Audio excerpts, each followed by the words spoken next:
ஆண்டவராகிய இயேசு கிறிஸ்துவின் நாமத்திற்கு மகிமை உண்டாவதாக. இந்த நல்ல நாளிலே உங்கள் யாவரையும் நான் வாழ்த்துகிறேன்.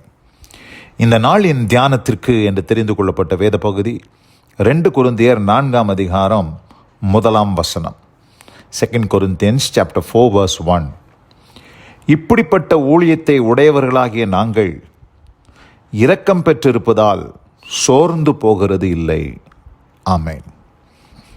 பிரியமானவர்களே, நான் வாசிக்க கேட்டதான இந்த வார்த்தைகளிலே அப்போஸ்தலனாகிய பவுல் நாங்கள் சோர்ந்து போகிறது இல்லை என்று சொல்லி மன உற்சாகத்தோடு இந்த இடத்துல சொல்லுகிறதை நாம் பார்க்கிறோம்.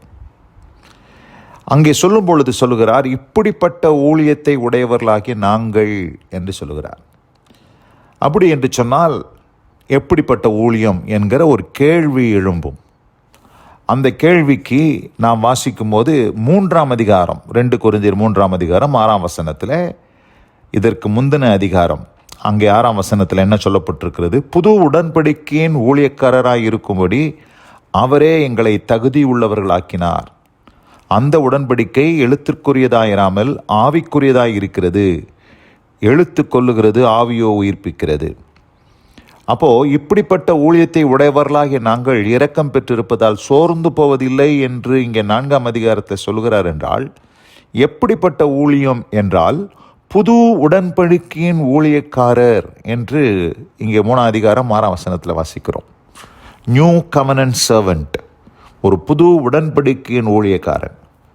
அந்த புது உடன்படிக்கையின் ஊழியக்காரனாய் இருக்கக்கூடிய பவுல் சொல்லுகிறாரு, இப்படிப்பட்ட ஊழியத்தை உடையவர்களாக நாங்கள் இரக்கம் பெற்றிருப்பதால் சோர்ந்தே போக மாட்டோம். சோர்ந்து போகிற அனுபவமே எங்களுக்கு கிடையாது. பலவிதமான சோதனைகள், பலவிதமான நெருக்கங்கள், பலவிதமான துன்பங்கள், பல காரியங்கள் வருகிறது. 2 கொரிந்தியர் 11ஆம் அதிகாரம் 23ஆம் வசனத்திலிருந்து நான் வாசிக்கிறேன். அங்கே பாருங்க, பவுலுக்கு நேரிட்ட பிரச்சனைகளை எல்லாம் அங்கே எழுதுகிறார். 23ஆம் வசனத்திலிருந்து வாசிக்கிறேன். அவர்கள் கிறிஸ்துவின் ஊழியக்காரரா? நான் அதிகம் புத்தீனமாய் பேசுகிறேன். நான் அதிகமாய் பிரயாசப்பட்டவன், அதிகமாய் அடிபட்டவன், அதிகமாய் காவல்களில் வைக்கப்பட்டவன், அநேக தரம் மரண அவதியில் அகப்பட்டவன். யூதர்களால் ஒன்று குறைய 40 அடியாக 5 தரம் அடிபட்டேன். 3 தரம் மிலாறுகளால் அடிபட்டேன். 1 தரம் கல்லெறியுண்டேன்.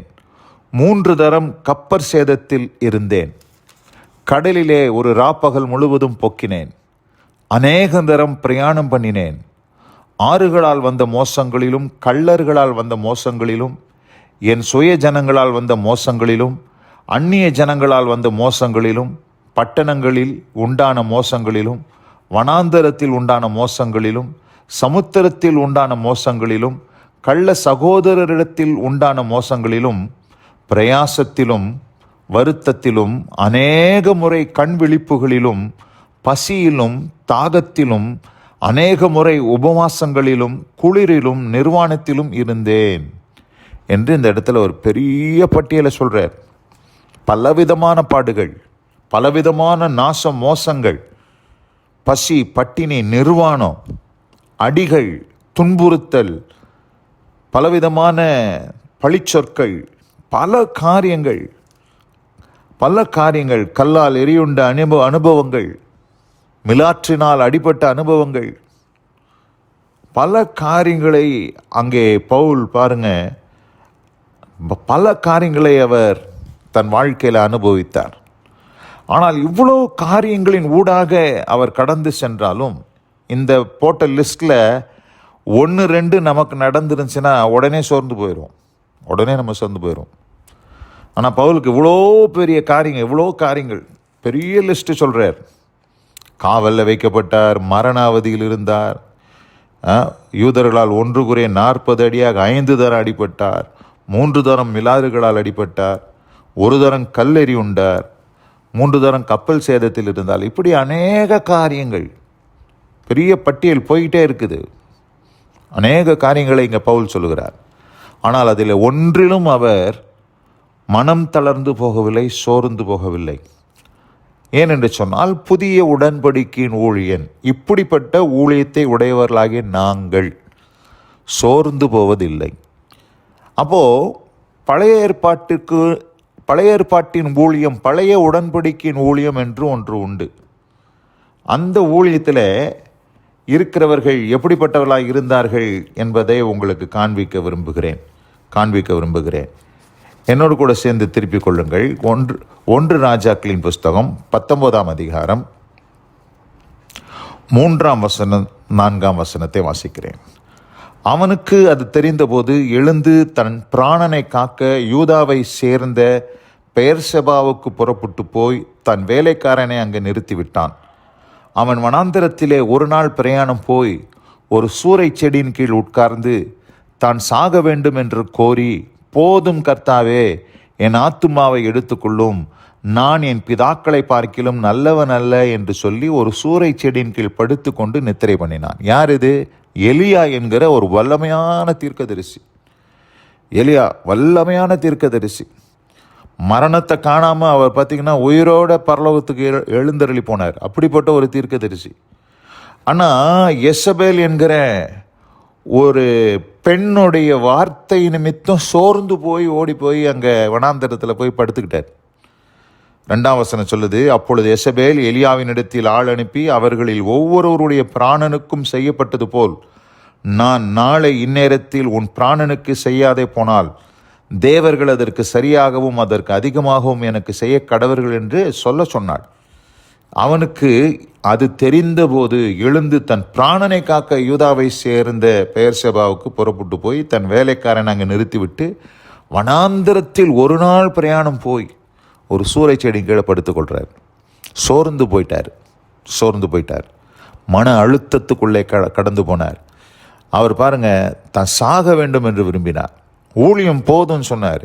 நான் நல்லவன் அல்லன்னு சொன்னார். பல காரியங்களை புலம்ப ஆரம்பித்தார். காரணம் என்ன? இவர்கள் பழைய உடன்படிக்கையின் ஊழியக்காரர்கள்.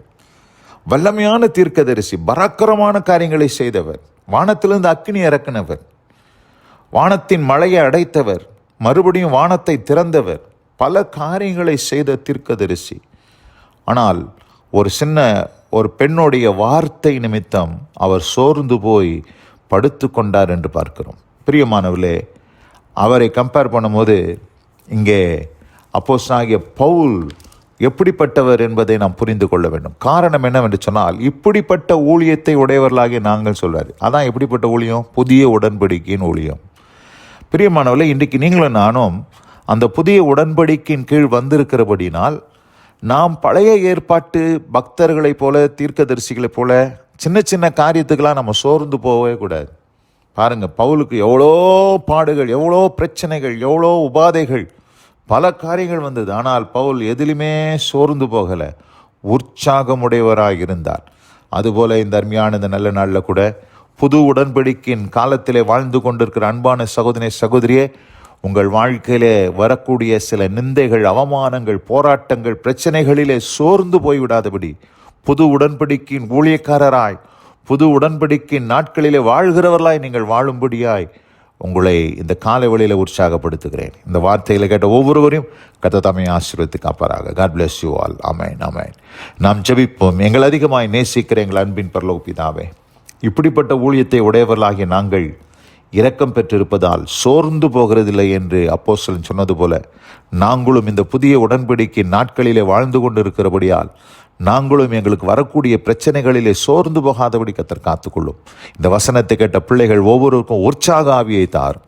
கிருபை தம்முடைய பிள்ளைகளை சூழ்ந்து கொள்ளட்டும். இயேசு கிறிஸ்துவின் வல்ல நாமத்தில் பிதாவே, ஆமென், ஆமென்.